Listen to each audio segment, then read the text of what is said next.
Alright, hello and welcome back everyone to another A Tanker's View with me, your boy Zero.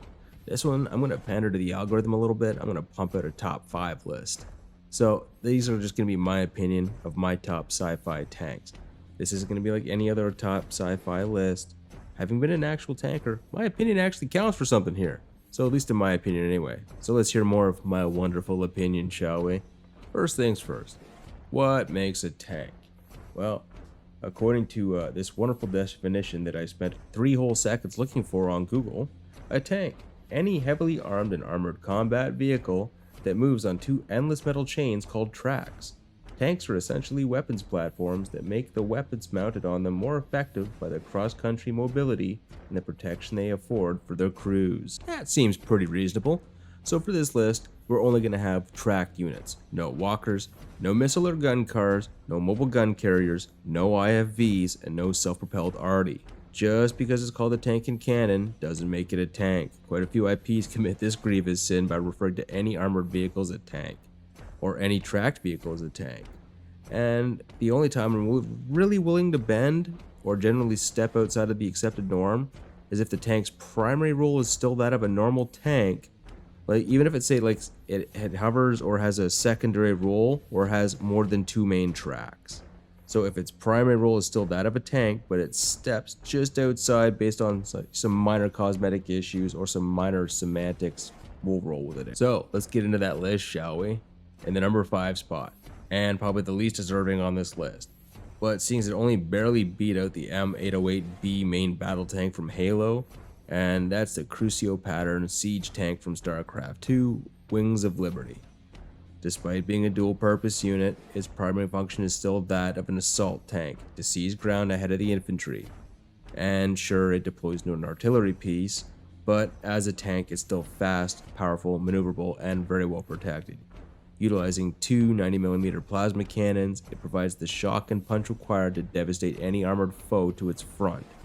And should its enemies hide where it can't go, it can deploy into a long-range artillery platform, combining the 2 plasma cannons into a 180mm superheated tungsten-cored plasma mortar. Slow firing and somewhat inaccurate as all artillery is, in numbers they're more than devastating. Aside from the glaring flaws of the long deployment times and needing close protection when deployed, its design still makes more sense than the Scorpion, so it takes the number 5 spot this time. Alright, and at number 4, the granddaddy and most recognizable tank of this trope, the GDI X66 Heavy Assault Tank or Mammoth Tank from Command & Conquer. This tank just projects power to an overwhelming and awe-inspiring degree, capable of not only engaging the most heavily armored of foes with its twin 120mm cannons, and packs a pair of Mammoth Tusk missile pods, it could defend itself against the bane of all tanks, the Air Force, and attack helicopters. It was big, it was bulky, it was heavy, it had guns and missiles, and the sight of these on the battlefield during the First and Third Tiberium Wars could loosen the sphincters and bowels of many a gnawed soldier. There were few tasks not up to the challenge of a small number of these utter kings of the battlefield, and the design sparked a number of copycats across every franchise in sci-fi. While iconic and awe-inspiring, it only makes number 4 on this list due to being the least technologically advanced tank on this list, but it's still better than the Scorpion. And at number 3, the testosterone-fueled adamantium and ceramite omnissize erection that is the Bane Blade tank, and all its variants from Warhammer 40k. At 13.5 meters long, 8.5 meters wide, and 6.3 meters tall. For comparison, a Leopard 2 tank is 10 meters by 3.75 by 3. So, the Bane Blade is roughly 1.5 times the size of anything its contemporary. But with more DACA. Much more DACA of anything else its size. An extremely adaptable frame, so adaptable, here's just some of its edgier sounding variants. The Bane Hammer, the Bane Sword, the Doom Hammer, the Hell Hammer, the Storm Blade, the Shadow Sword, the Storm Hammer, the Storm Lord, the Death Hammer. This is one of the few units, no matter how much they church it up, and given that it's 40k, they're always willing to slap a church on it. It still performs exactly like a tank, and it only gets better, never to its detriment. And that's, well, rare.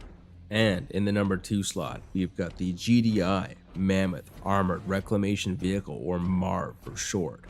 This GDI mega tank. This is one again that skirts with disqualification on this list, but it stays on because the disqualifying factor isn't necessary for the tank's operation, and that's the ability to consume and refine Tiberium on the battlefield. Because this tank was designed by Zocom to assault and attack Tiberium in yellow-red zones against any threat, the ability to refine and mine Tiberium is just an added side effect of where it operates. So, it had a triple-linked long-range sonic cannon and the ability to increase its secondary fire capability by permanently garrisoning additional crew members and using their weaponry. Now, even without the upgrades or the variations, it's the most formidable tank on the whole damn planet Earth at the end of the Tiberium Wars, and really a true testament to the might of the GDI military-industrial complex. And before I reveal the number 1 spot, here's a couple of honorable mentions that didn't make the list this time around. The one and only entry from the Star Wars franchise, the Confederacy of Independent Systems AAT-1. I only didn't include this because I really didn't want to explain why I'm including one hover tank on a list of everything else that had tracks when I made a point of mentioning that tanks had to have tracks. That's really it.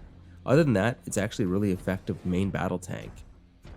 Next is the Nod Scorpion light tank, the only tank deserving of the title Scorpion because Nod brands everything. It's fast, it's lightly armored, and capable of mounting an extremely powerful laser cannon or a 90mm hypervelocity main gun. And realistically, it's an awesome tank that epitomizes Nod tactical doctrine and maneuver warfare, as well as asymmetric warfare against the superior GDI forces. Honestly, it's an awesome tank and I love using them in swarms. And if you have been around this channel for any time, number 1 spot, surprising exactly no one, the venerable Bolo. But with a twist, I am picking the last one that I consider to be a true tank, the Mark II, the last one, because after that they became the role of more of a mobile armored fire base, at least from a military perspective.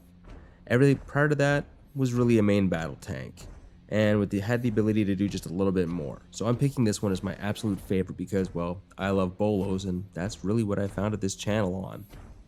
So I know you guys expected me to pick the biggest and the best, the Mark 33, but that's more of a planetary siege engine and not so much a main battle tank. And I'm picking tanks, not the best armored vehicles, because otherwise bolos would just continue to stomp literally everything.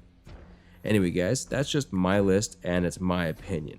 You can agree or disagree, you're more than welcome to. And if you want to, just leave a comment in the spot down below there. Hit that like and sub button, and with that guys, hope to see you the next time around. Peace out.